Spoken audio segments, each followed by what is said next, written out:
Hello, everybody, and welcome to Music Industry Insights Worldwide. Today we've got China with us. Hi, China, how are you?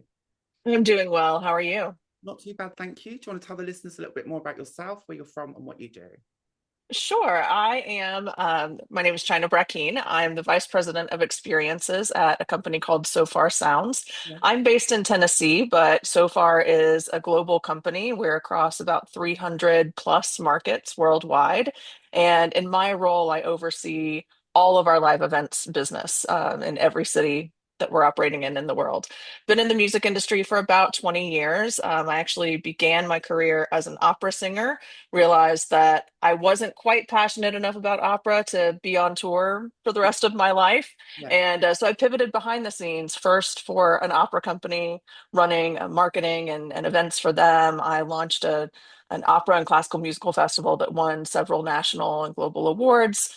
Got on the radar of a independent concert promoter called AC Entertainment. They were the founders of the Bonnaroo Music and Arts Festival. So I was able to really cut my teeth with that company, taking over all of the marketing and public relations, working not just on Bonnaroo, but a number of concert tours and venues and artist management projects worldwide, and then launched my own company for about 12 years before coming over to Sofar just after the pandemic.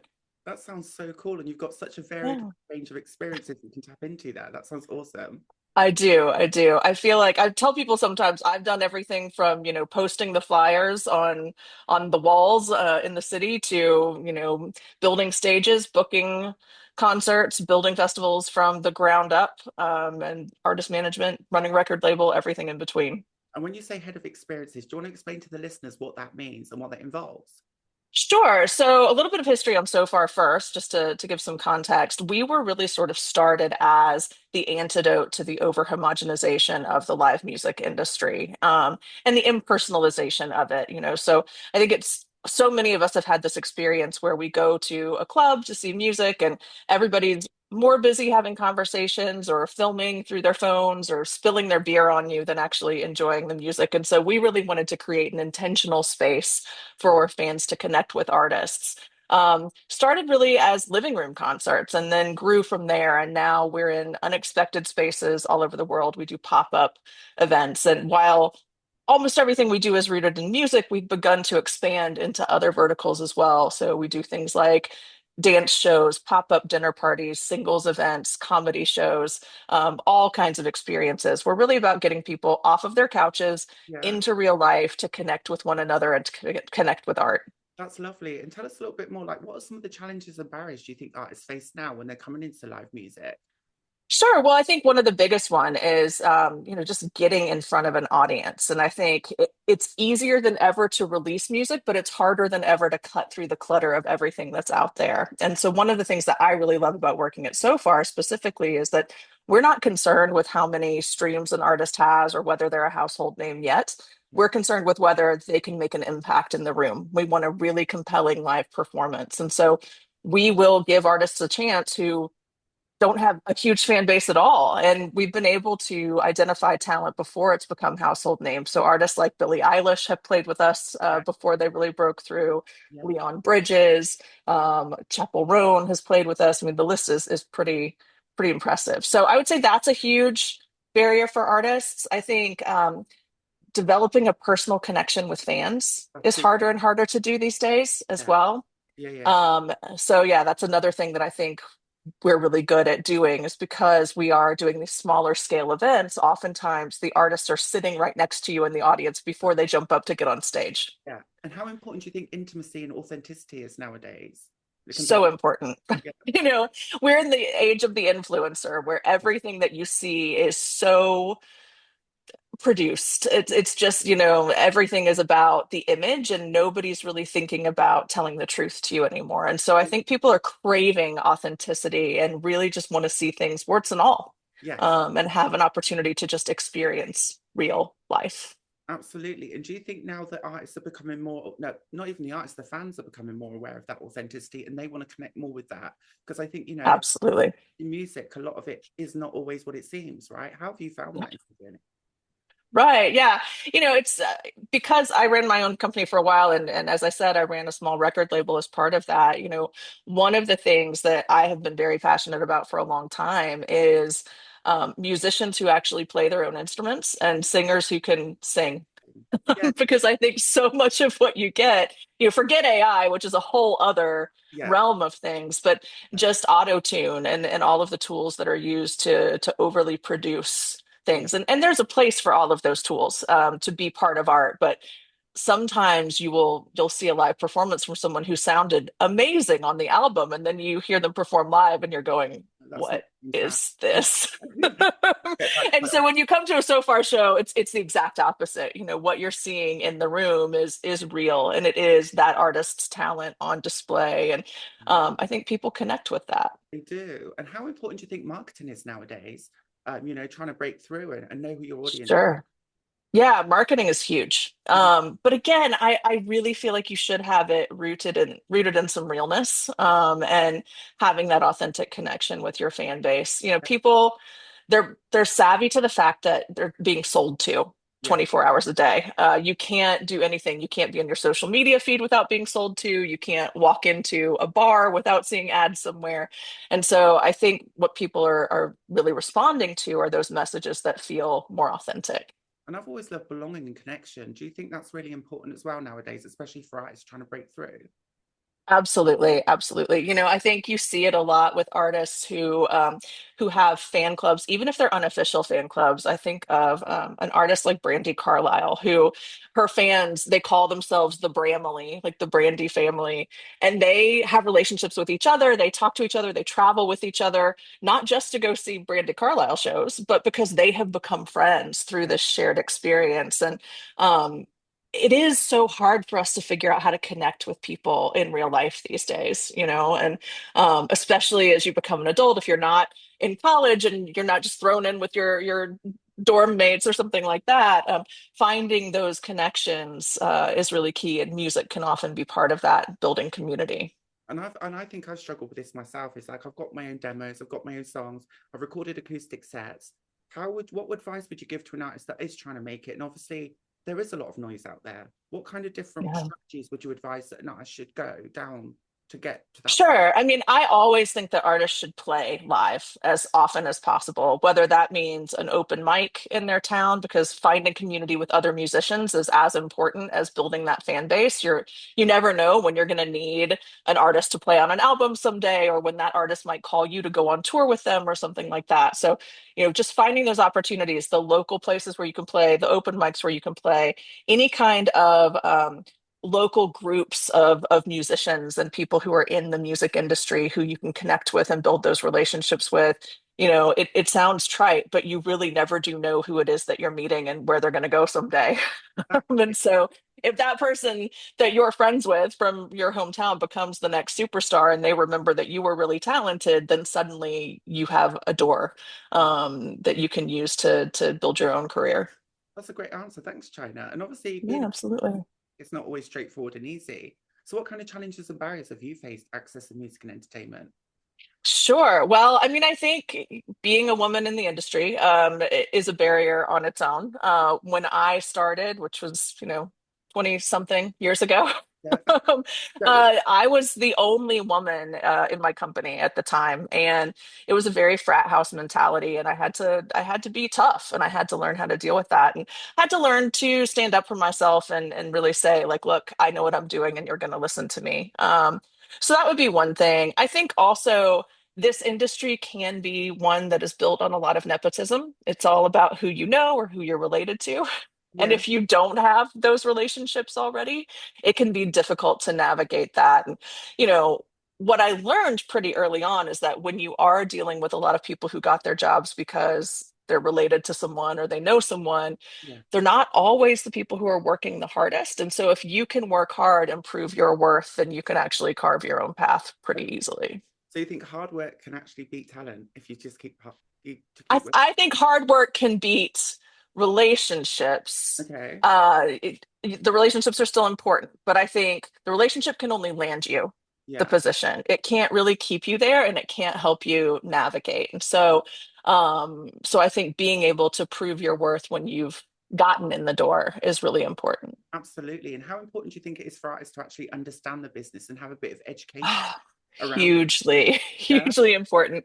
I I did artist management for 12 to 15 years, and it really always struck me how the artists who had a savvy sort of understanding of the business were able to get ahead so much more quickly.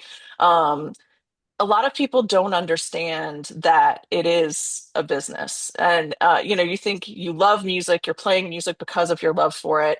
You know that you want to make a career of it, but you don't want to treat it like a job. And in fact, you have to. And the reality is that there are parts of any job that are always going to annoy you and that you're not going to like, and you still have to do them. And so I remember an artist I was managing at one point, and they were going on tour, they had an album release, and as part of their tour, they were having to do media interviews every day and then go and load into the venue and sound check and play the show and do a meet and greet and the whole nine yards. And this artist said, well, I don't want to do any of the interviews. I'm just not into it. And I was like, well, but if you don't do the interviews, you don't get the press coverage, and then the people don't hear about your music. You're not going to come to any of the shows. And he's like, well, that just makes it feel like work. Oh, It's like, okay. well, it is, and it is exhausting, and not everybody's cut out for it. Yeah. But I think you have to be willing to do the parts that feel like work in order to be able to do what you love. Yeah. And there's some extreme highs and some very low lows at times. How do you balance Absolutely. that? Oh, I don't know if I've completely learned how to balance it. I mean, I do think that you have to find an outlet away from the music industry, and I think that you need to, touch grass every once in a while and just kind of like get back in touch with who you are Absolutely. outside of the industry. But it can be, it's such a personal job, Yeah. I mean, you do pour your heart and soul into being in this industry, whether you're an artist or you're on the business end of things. And it can really take a toll on your mental health. And, we all know that there are plenty of people who've been in this industry who have had substance abuse problems or mental health issues. And it's just so important that you find a chance to step away and take care of yourself. Absolutely. And what's your thoughts and feelings around equity, diversity, inclusion? Because we do a lot of talk around that. Yeah. Yeah. Well, I'm a huge proponent of them. And I actually was part of the Book More Women initiative for music festivals about 10 years ago, probably, where we were trying to turn the tide of how many women were getting booked Yeah. at music festivals. I was running a festival at the time that we ended up being, our last lineup was 54% women or non-binary performers, and then it was, I think, 37% BIPOC Okay. performers, and then we had a fairly high percentage of performers who were disabled as well. And so I was really proud to be able to bring such a diverse lineup. And I think one of the things that can be challenging in booking lineups like that is not that there aren't enough artists who are talented. There are plenty of them. It's that they haven't been given the same platform to build their career at Right. the same level. And so it really is incumbent on people from the very smallest clubs on Yeah. up to the very largest festivals Yeah. to develop those artists and book them and give them a platform so that they can find their audiences, so that they can grow into the headliners of, the Coachellas and the Bonnaroos in the future. Absolutely. Now you're based in the United States. What's the music industry saying over there? And obviously what's going on at the moment? Well, I mean, the elephant in the room in the United States music industry is Live Nation. They own almost every venue, and they have 360 deals with artists, so they really control who you get to see and what you get to see. Um, and it's really difficult for independent promoters and independent clubs to stay open. We're seeing the Right. smaller rooms close left and right, and that's a global phenomenon, and you're seeing it all over the world. And so coming back to my role at Sofar, that's one of the things that we try to combat. We don't have physical venues that we own, but we're going into non-traditional spaces and transforming them into venues so that we can provide that atmosphere for those artists who are developing. Because when you have a large company like Live Nation who's running everything, they're never going to give performance opportunities to those artists who aren't already household names. And I think this is where we're losing out on the artist development side of it nowadays because a lot of labels don't invest in artists like they used to either, right? It's true. They do not. They don't. Yeah. And even when you are signed by a label now, it's not. it's not as lucrative as it used to be. Oh, You know, you used to get an advance, you used to get a huge marketing budget, you'd have a whole team of people working on promoting your music. yeah. Labels are down to bare bones on their staffs as well. And so, you know, they're having to have maybe one person manage 8 different releases at the same time. There's only so much that they can do, and then they're not putting as much money toward it either. Yeah. And do you think Spotify's kind of demonetized the music industry a little bit? Definitely. I mean, I just my personal experience was that, you know, I went from I was managing artist right when Spotify was really kind of rising. And so we saw the dramatic drop in the Right. money that they were making. First of all, selling physical media because people could stream everything for free. Yeah. Then when they first started streaming, the royalties were pretty good, but Yeah. then the royalties got worse as time went Okay. on. And so you went from being able to count on mailbox money and having your Spotify royalty check come in, and you could really pay the bills and, you know, make everything happen that you needed to, oh, okay, well, here's a check for $10. What am I going to do with that? Exactly. Yeah. And I think this is So yeah, time. Spotify's great from the perspective of being able to discover new music. And I mean, I do think that there is value to it there, but it's not compensating artists fairly at all. This is what I think, and I just want to see, like, do you think the strategy's changed as well of releasing music? Do you think it's become more singles based and driven now rather than album based? Definitely. And I think it makes me a little sad. I mean, I really love the story an album can tell and being able to sit with an album and live with it. But that's not how people consume now. Part of that is Spotify and the algorithms and all of that. But part of it is also just our attention span as we've become more addicted to social media and we're seeing things in bite-sized sort of clips. People just don't have the patience to sit down and listen to a whole album anymore. And so we have had to kind of adjust the way that music is being released in that way. And now you're seeing stars made because their song goes viral on TikTok Yes. in, you know, 30-second clips, Mhm. rather than somebody really discovering a full song on the radio and falling in love with it. And how important do you think personality is these days? Because a lot of people don't really talk about personalities anymore. And I think Yeah. personalities has massive parts to play in any I artist. think it does. And actually I think it maybe is even more important now because social media is so prevalent, because you do have an opportunity to learn more about the people who you're listening to really, really quickly. Yeah. You know, if you think about when I was growing up, it was like you would read magazines or you might see them on TV, on like the entertainment shows or on MTV or something like that. But you couldn't just like pull out your phone and learn everything about a person in a minute and see videos of them sometimes at their very worst because somebody's, you know, filmed them when they're having a temper tantrum about something.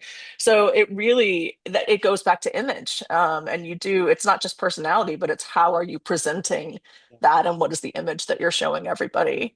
Great advice. And obviously, China, you've been in this industry for a long time now. What do you know? What are the things you'd like to see improve over the next couple of years? What would you like to see become better for us and for people that are working behind the scenes? Yeah, I mean, I think, you know, equity is a huge thing for me. Pay equity is really important. I think we still have a gap, you know, not just for women, but for people of color, anybody who's different in any way from sort of the mainstream white male music industry figure. There's a pay gap, and so I think we need to address that. I would like to see speaking of pay, you know, more fairness in terms of streaming compensation and finding a way to replace the income that artists have lost. It used to actually be pretty easy to make a living as a mid-tier artist. You know, you might have to tour a whole lot to do it, but you could sell music, you could sell merch on the road, you could get paid for the gigs that you were doing, and you could buy a house, you know. Nobody can buy a house these days anyway. It doesn't matter if you're an artist or not, but but still you could have a decent life. Yeah. And now I think it's so hard. The cost of touring is astronomical, first of all. There aren't the clubs who can give you guarantees and pay you. Yeah. So you don't have the opportunities that you once had. You're not going to sell much merch because nobody's buying physical media. So you have to be really creative about what you're selling.